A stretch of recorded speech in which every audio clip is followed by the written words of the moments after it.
రాష్ట్రంలో రోడ్డెక్కి నిరసన వ్యక్తం చెయ్యని వర్గమేది కనిపించడం లేదు.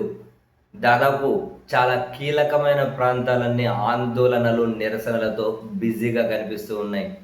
మరీ ముఖ్యంగా విజయవాడ ధర్నా చౌక్ అయితే అక్కడ నిరసన వ్యక్తం చేయడం, ఆందోళన చేయడం కోసం స్థలం సరిపోక అంటే స్థలం దొరక్క కొన్ని ఆందోళన కార్యక్రమాలు వాయిదా ఏమైనా వేసుకుంటున్నారేమో అనిపిస్తది. అంత బిజీగా కనిపిస్తుంది విజయవాడ ధర్నా చౌక్.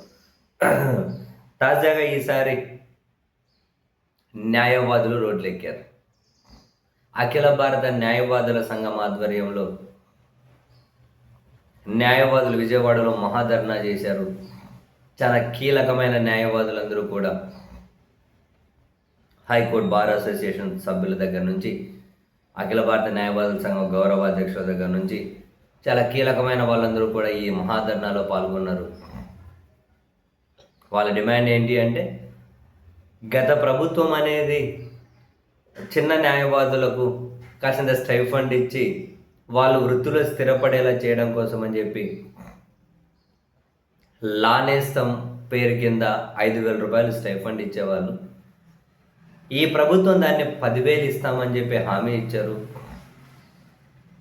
వైఎస్ఆర్ లా నేస్తంగా ఉన్న దాన్ని న్యాయమిత్రగా పేరైతే మార్చారు కానీ ఏమి ఇవ్వలేదు.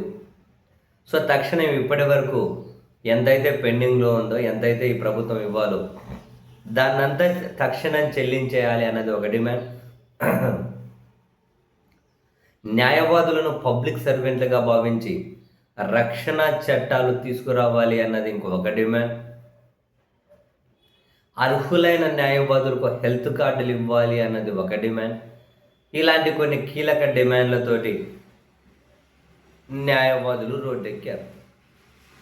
రోడ్డెక్కని ఒక సెక్షన్ చూపించండి. కర్షక, కార్మిక, రైతు, ప్రజలు, ఏ సీజన్ వస్తే ఆ సీజన్ రైతులు, ఉపాధ్యాయ, ఉద్యోగ, అవుట్సోర్సింగ్, అంగన్వాడీ, అదిగో ఈ సెక్షన్ రోడ్ ఎక్కలేదు అని చెప్పి చూపెట్టండి. ఎందుకంటే అన్ని సెక్షన్లకు అలివిమాలిన హామీలు ఇచ్చి ఉన్నారు.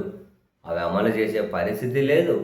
వాళ్ళు రోడ్లు ఎక్కకుండా ఉండే పరిస్థితి కూడా లేదు.